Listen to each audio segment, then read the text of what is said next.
Hello, here I am in the artist room, and I don't know what I'm doing here. If you ask anybody who's John McArdle, they may say he's a writer, they may say he's an actor, they may say, oh, I saw him playing football one time, or he's one of the twins, but they never say he's an artist.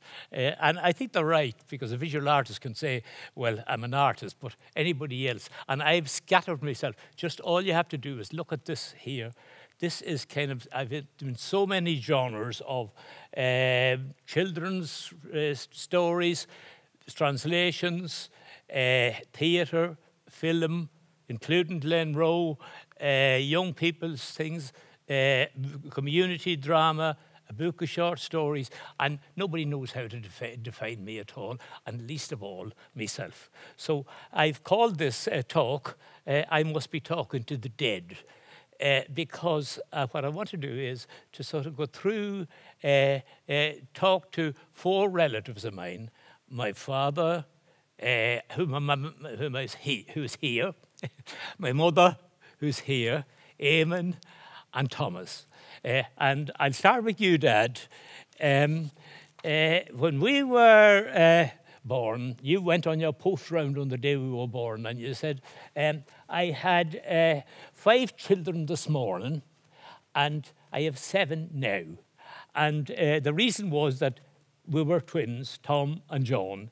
And all I remember from you, Dad, is walking with you over the road, and we met a man with a pig. And you talked to him, and he went on. He was taking the pig to the boar. And that's nearly the only memory that I have of you. And we were about 4 then. And the only way I know you is from Mum's stories, because she told of your kindness to her, the fun you were, and that when the O'Caliers come into the house, when you were in your final illness, you'd knock the ceiling, knock the floor upstairs, and with your stick, and shout, if somebody doesn't sing soon, I'll have to sing myself. The next big memory that I have, Mum was 30 years younger than you. She married you when she was 18 and about 40. He was about 40, 45. But, you know, life was hard. But when you died, Dad, we were taken to a house nearby, and my memory is of seeing the hearse passing and knowing that you were in it and you weren't going to come back, and everybody was crying. And so Eamon got your post job, and Mum was left when we were 5 with 7 of a family, 10 acres of land at home, and 5 in an out farm. And the priest, Mum tells us, the priest the day we were baptized said, oh, there'd be great men someday. But she took that not as a priestly platitude, but as a forecast, if you like, of what was going to come of us. It was a prophecy almost. Eamon got your job, as I say, in the thing, and you had to work the 10 acres of land. You let out the other 5, and you know, I remember your heroin and so on. But you put an awful lot of into our lives, Mum, because we were or Mum put a lot of it, because we were identical twins. She dressed us identically. I remember us when we were small, we'd play tricks on people, so you know which was which and which is which and so on. And I remember when I had a mole on the side of my neck, and when we went to school, the teacher would pull down the collar of the shirt and say, oh, you're John, and the other one was Tommy. And I remember you too, Mum, when one of us had come into the kitchen, you'd say, which of them are you? And even fooling you was hard enough, but it was easy enough. But even I fooled myself. When the day we were confirmed, I remember going into a neighbour's house, and there was a huge mirror at the end of the hallway, and I turned, as soon as I opened the door, I saw myself in the mirror, and I said to myself, how is Tommy there before me? He's coming up the street after me. It was only then I realised with myself. And when we started to teach, when we were about 23, a new inspector came, and even at that age, he came into my room, my school, after coming from Tommy's school, and he said, he looked at his directions, and he said, God, wait a minute, I made a mistake. I said, did I get the wrong directions? It was easy to know why he got that. But the thing is, you see, we were only freaks when we were together, because in order and we liked this. We loved being alike, being noticed, and so on. So that we stayed together. It was a kind of fame, I suppose. So we stayed together all the time. And we knocked the corners of each other, sometimes with physical fights. But eventually we learned to cooperate, negotiate, and when we went to our first football match, I think the acclaim that the players were getting were something that we wanted too. And that evening we played football all evening with a rubber ball, and many an evening. And we made it to the Ballybay under 14s and to the Carmarthen under 16s, and the Ballybay Minors, the year we won the championship, and the county minors. And on the year that we were minors, Tommy got on the 1956 All-Ireland winning junior, Monaghan junior team, and we were both on the county minors that year. And the following year, I followed Tommy onto the senior team, and we played with Monaghan for a few years. Therefore, we kind of, if you like, we got sort of just drifted into a kind of loving loving being noticed and so on and so forth. But one Thursday, and here's where I go to Eamon. One Thursday, when I was in my first year teaching, the parish priest came along to me and said, you better go and see Eamon. Eamon is in hospital and he's not well. And I said, what happened to him?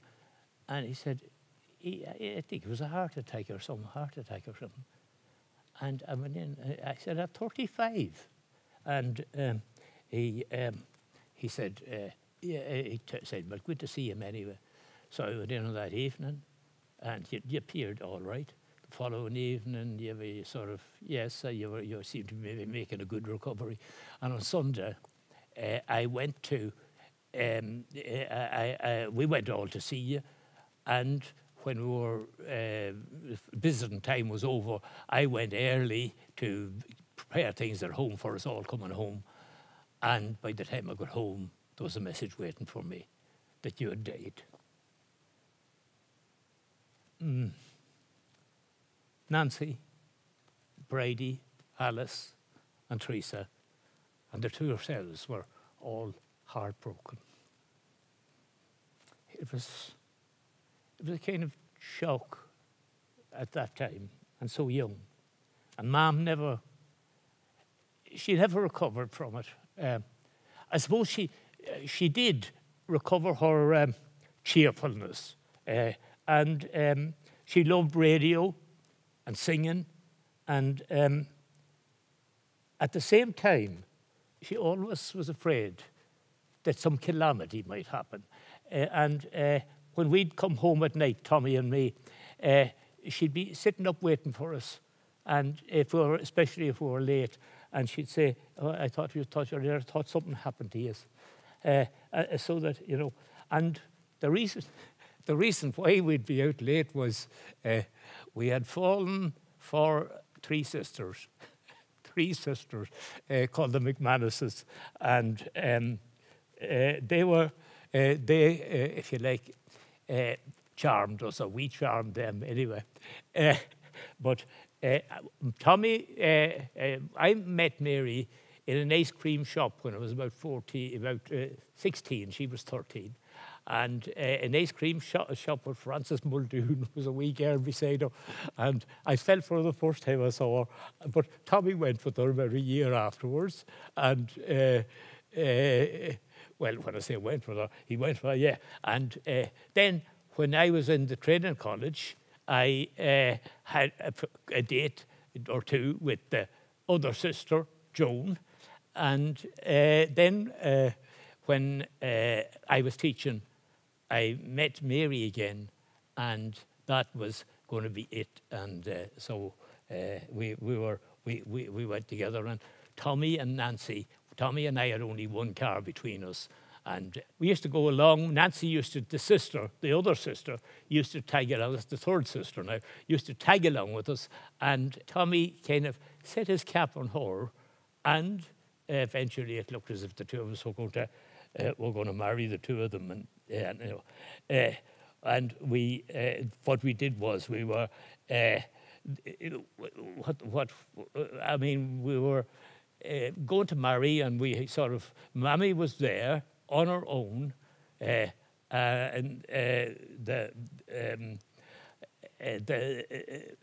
she was on her own, and none of the family wanted the farm, and we had to make some arrangement. And the lesson was that Mammy loved the town, and the arrangement we made was that Tommy would take the home place. Mammy would get a flat in town, or we'd get a flat in town for Mammy, and that Mum would live there. And I think that those were the happiest years. And I would build a house for myself, Tommy and me, and we built the house with our own hands, with help from friends who would come along and say, well, I'll do a day for you, and the two of us did it. And, the neighbours who were the laughing talk of the countryside, because the neighbours, not the neighbours, but the neighbours and the builders around would come along and say, they thought it would fall and all the rest of it. But it's still there 58 years later. And we married, we reared 5 children in it. And Tommy reared 9 in the home place. So I think what that proved, and I think that was an important thing for us, that problems are there to be solved, and that you do what you have to do. And I think that knowledge that you solve problems as you go along, not knowing that what the answer is in the end, but that kind of was a revelation to me. So then the friends who helped us were from the Drumhowen football team, and from the Bellentraud drama group, which between us we had found, when we had taken over between us. Tommy was the director of it, and we started to do really important, what we thought was important dramas, and this was with the Bellentraud players, and we did. Yes, we won a lot of trophies and so on during the festivals and so on. But I don't think those trophies were the most important thing. Well, we got one trophy, I suppose, that is important, in that it was the only time that the All-Ireland drama, the best actor in the All-Ireland drama festivals was shared by 2 actors. And that was the 2 of us for the 2 parts in Philadelphia, Here I Come. So we did Sergeant Musgrave's Dance, Bugle in the Blood, King of the Castle by Eugene McCabe, Philadelphia, and also Son of Man, which was, I suppose, with Son of Man, I think I'll kind of go over to you, Ma'am, and to say that you were at that time living the best and the happiest years of your life. Your fear of being abandoned, I think, you had that childhood fear, and calamity of being abandoned had gone. You could go to Mass and you were very proud of us. And of course, the prophecy, the priest's prophecy had been fulfilled as far as you were concerned. And the adjudicators at the drama festivals, if we won a drama festival, the adjudicator should never mention them. It was our talent. But if we lost it, she'd say, "Don't worry about that adjudicator. I know all about him. He's no good." And she knew nothing about him at all, you know. But just because he didn't praise us was enough for her. But anyway, son of man, we were ready to go to Athlone to the All-Ireland finals when, and it's funny that it should happen on that day, when Alice went across the street. Alice lived across the street from you, Mama, as you know, with a shop across the street, and she'd run across to you, when you come in from your Mass and so on, and she found you where you had had a brain hemorrhage and were taken to hospital, and if you died. We didn't go to Athlone, and the group, not that we wouldn't go, but the group never went. The group wouldn't go without us. And I suppose I began to think, what's important in life? I think that was nearly the first time that I said, how important is fame and all the rest of it? And I began to think, what is important? And at that time, my life had changed a bit. I was teaching drama. I had published my first short story in New Irish Writing in the Irish Press. And I had gone to teach drama to the boys in St. McArdle's, and one day we brought it to for the Dundalk International Festival, the play that the boys were doing. It was an improvised play. We went to the Dundalk Drama Festival, and Joe Dowling, who was then the director of the Young Abbey, came up to me afterward and asked me if I'd like to go to Dublin to take his place in the Abbey. He wanted to get away from being the director of the Young Abbey into acting again and directing on that main Abbey stage. So, I mean, I was, to tell you the truth, I was over the moon because, it was like a dream. And at that time, we were expecting our fourth child, and still Mary encouraged me to go. It was during that, I suppose during the thinking time, that when I would have been working out what am I going to do with this group and so on, what am I going to achieve with this group, that I then sort of go over to you, Thomas, to talk about this one. When you were born, our fourth child, Mary went to hospital. Mary had to go to hospital, and it was an emergency delivery in Monaghan. And I held you in my arms when I went out to see you, and you were very beautiful. But the nurse took her from me after about 5 minutes, and took you from me after about 5 minutes. And that's all the time I had to get to know you, Mary. Mary, when I went down to your mum the next day, she said to me, Thomas is going to Monaghan, he's gone to Drogheda, he wasn't well. And I said, oh gosh. And she said, what were you going to call him? And I said, we'll call him Tommy. Thomas, I think, after Tommy. And she said, that's what I called him. And I said, what do you mean that's what you call him? The priest was here to baptize him. And I knew that the priest only came to baptize somebody who was in danger of dying.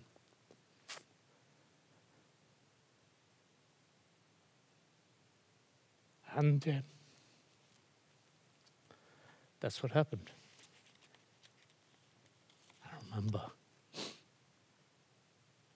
remember, I'll show you a picture of the three little girls that I went to the graveyard with Mary, three little girls, Fiona, Joan and Alison, and the three of them we put the coffin, the wee coffin into each of their arm. They held you for a wee while before we put you down, and that was you. But I think you had, Thomas, the most profound effect in my life and on everybody's life, because we were all, I suppose, devastated, and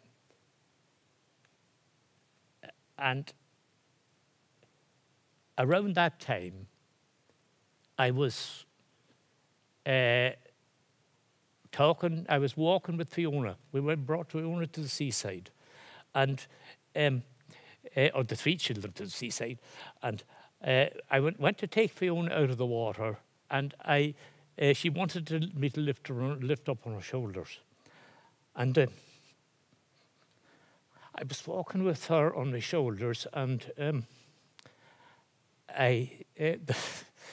the water from her wetsuit, from her costume, bathing costume, was running down the small of my back. I remember thinking, God, yeah, this love doesn't have to be all the time love. It's sometimes a very hard thing, and still, it's as every parent knows, it's still the only thing that's worthwhile in the world. And Mary had great courage, and she still told me to go on to the Abbey. And I went without having time to kind of figure out where I'd go, where I'd take the group. But one night, she'd always be upbeat when I'd ring her at night. But one night she cried, and I knew that wasn't her. She'd never cry in front of me if she thought it would annoy me. And I went to the Abbey to say, well, after I direct the children's Christmas play, I'm going on home. And I think, Thomas, that it was actually a blessing that you gave us, because I went back to teaching as happy as Larry. I mean, and I think that in a way, if I had stayed at the Abbey, I think with the way I was, with the personality I had, I'd have succumbed to the blandishments of that life, of the acting and so on.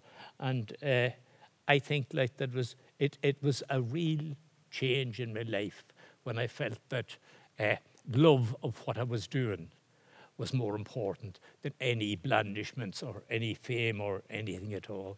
And that confirmed Fiona's, the bathing suit incident for me.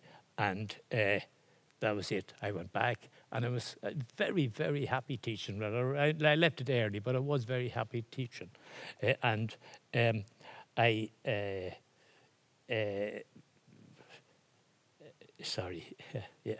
Nina and Marcus, Thomas, came after you.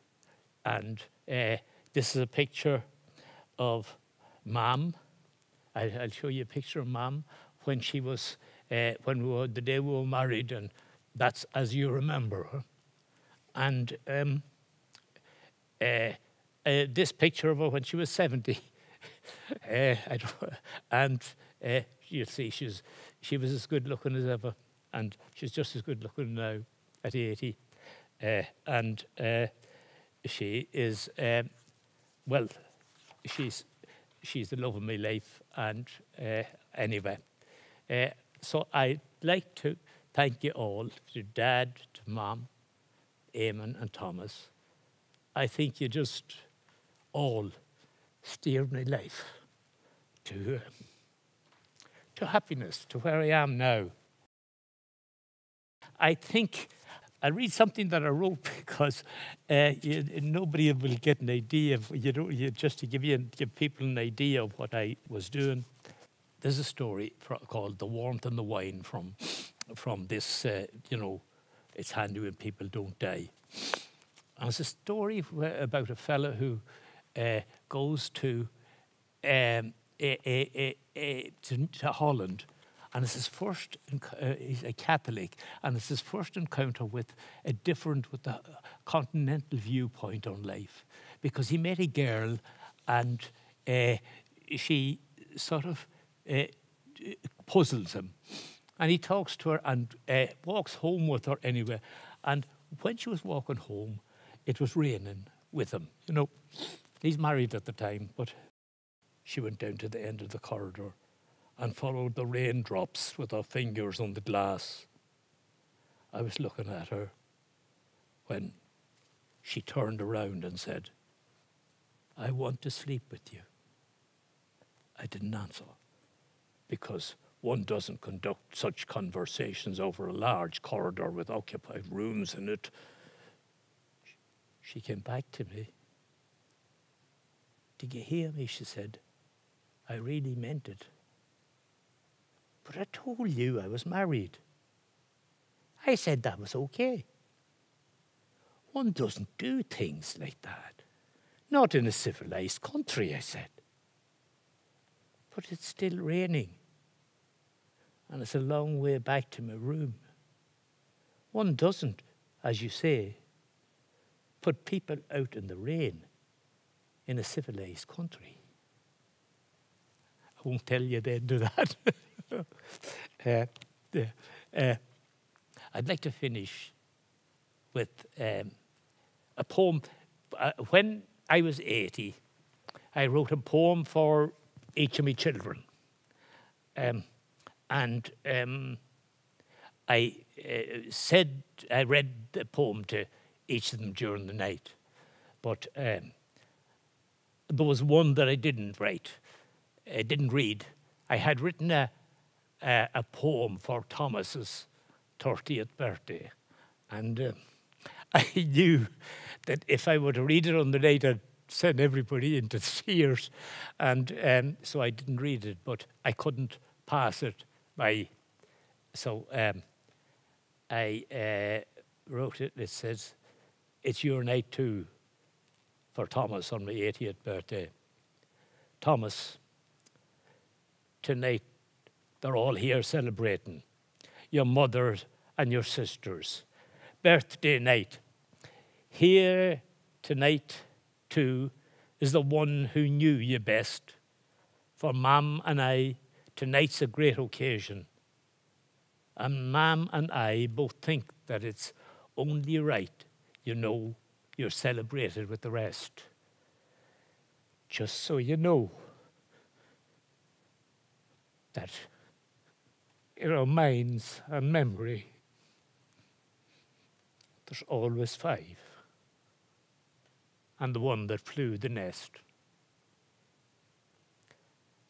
I don't think nothing matters after that." That's it.